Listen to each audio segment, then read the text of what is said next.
Hey everybody, I just want to talk a little bit about gender differences in ADHD. Clearly ADHD is more common in boys than girls, but I think a bigger question is this a true finding, or might this be because of referral bias? If you look at the diagnostic criteria of ADHD, they're pretty biased towards behaviors that are observed more often in males anyways: running, climbing, leaving one seat in the classroom. So I think that sometimes this can go unrecognized in girls, especially if it's not in conjunction with disruptive behaviors. So in the past, girls with ADHD were a highly understudied group. But recent research shows that boys and girls with ADHD are pretty similar in how they express their ADHD and their brain abnormalities, their deficits, their level of impairment, their family factors, their responses to treatment, etc.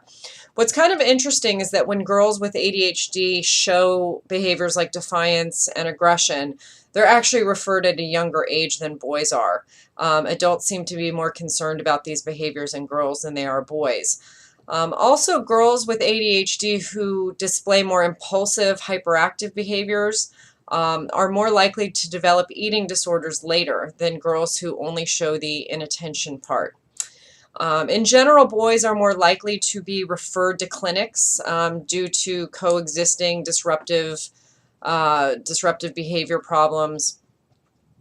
What I find interesting about all of this, there's a psychologist, David Elkind, and he asserts that many boys who are currently being diagnosed as ADHD would simply have been labeled in the past as boys who are displaying all boy behavior 30 years ago.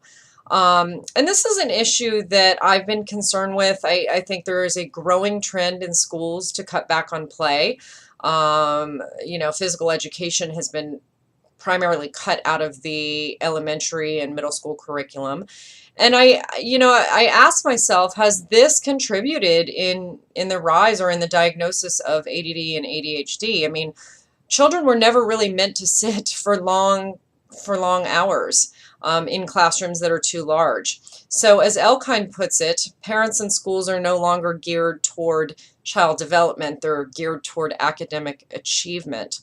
So what does this mean? It probably means that today as a society, we're far less tolerant of children who don't adapt well to our system of compulsory education than we were in the past. So what do? We diagnose them, we put them on drugs.